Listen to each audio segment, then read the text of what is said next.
کیا آپ لوگوں کیا یعنی کہ غامدی صاحب اور ان کے اس کے اندر اور جو دوسرے لوگ آ رہے ہیں دوسری فکر لے کے کوئی اور اینگل لے کے چیزوں کو، اگر میں اور ڈائریکٹ بات کروں، ساحل الدین صاحب ہے، ٹھیک ہے، وہ ایک اپنی نئی فکر لے کے آ رہے ہیں نا کہ جی قرآن کو ڈفرینٹ اینگل سے دیکھیں آپ اور پاسبلٹیز میں دیکھیں، تو آپ ان کو ویلکم کرتے ہیں یا آپ کیا سمجھتے ہیں کہ ایسا ہونا چاہیے یا مطلب ہاؤ ڈو یو سی دس؟ دیکھیں، دین میری یا آپ میں سے کسی شخص کی ملکیت نہیں ہے کہ جس کے بارے میں یا آپ بیٹھ کے فیصلہ کریں کہ اس پر غور و فکر کا حق کس کو ہے.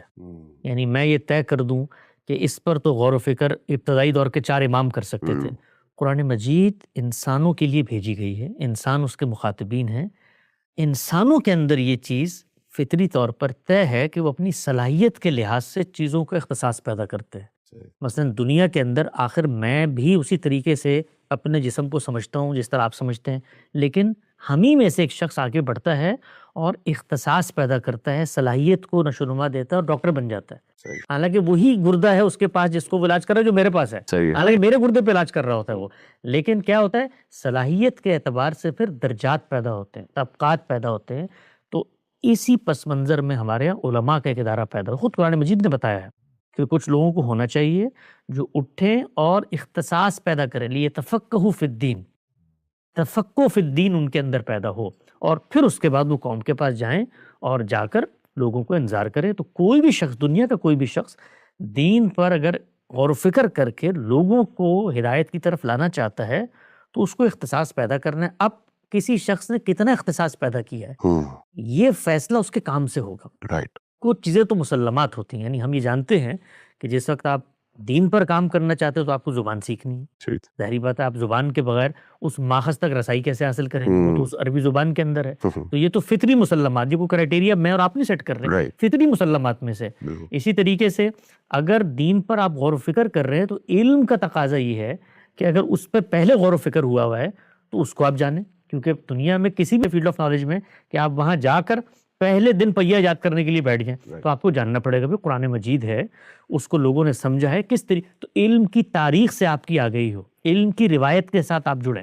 پھر تیسری چیز کیا ہوتی ہے، وہ ہے علم کے مسلمات. وہ ٹولز ہوتے ہیں جن سے کسی چیز کو اپروچ کیا جاتا ہے. مثال کے طور پہ قرآن مجید میرے سامنے ہے، اب قرآن ایک زبان میں ہے، زبان کو اپروچ کیسے کیا جاتا ہے یہ میں نے اور آپ نے بیٹھ کے آج طے نہیں کرنا. یہ مسلمات عقل میں سے چیز ہے. یعنی یہ بالکل اسی طریقے سے ہے اس طرح میں باقی دنیا بھر کی جو فیلڈز ہیں ان کے اندر جاتا ہوں تو یہ فیصلہ کرتا ہوں. تو پھر دین کو سمجھنے کے ٹولز مرتب ہوئے ہیں، اس میں زبان و بیان کی بحثیں ہیں، اس میں پھر عقل اور تاریخ کے مسلمات ہیں جن کو مان کر آپ کلام میں جاتے ہیں. تو کلام پر تدبر کیسے ہوتا ہے اس کو لوگوں نے متعین کیا ہے، انہی اصولوں کے اوپر متعین کیا ہے. زبان کو کیسے سمجھا جاتا ہے انہی اصولوں میں متعین کیا ہے. تو ہر صاحب علم اگر وہ آگے بڑھ کے دین پہ غور و فکر کرتا ہے، میرے پاس آتا ہے، تو پہلا سوال اگر وہ مجھ تک اپنی بات پہنچانا چاہتا ہے اور مجھے یہ کمیونیکیٹ کرنا چاہتا ہے کہ میں نے خیر کو پا لیا ہے، آؤ میں تمہیں اس خیر تک پہنچاؤں، تو بنیادی سوال اس سے پہلے یہ ہوگا کہ خیر تک پہنچنے کا جو سورس تم نے دریافت کیا ہے اس سورس تک رسائی کی میتھڈالوجی کیا ہے. صحیح. اگر میرا اس سے میتھڈالوجی پر اتفاق ہو جائے گا تو پھر نتائج غیر اہم ہیں. نتائج تو پھر بائی پروڈکٹ ہوتے ہیں اس میتھڈالوجی کو ماننے کے.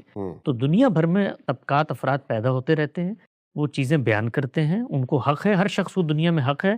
آپ کسی اطلاقی چیز کو جب میرے سامنے پیش کریں گے تو میں سب سے پہلا سوال یہ کروں گا کہ سورس تک رسائی کا طریقہ کار کیا اختیار کیا گیا. اگر مجھے اس پر اتفاق ہو جائے گا، آپ قائل کر لیں گے، تو پھر آگے آپ کو قائل کرنے کی ضرورت نہیں ہے. آگے پھر میں آپ کا جو میتھڈ ہے وہ خود بخود مجھے ان نتائج تک لے جائے گا.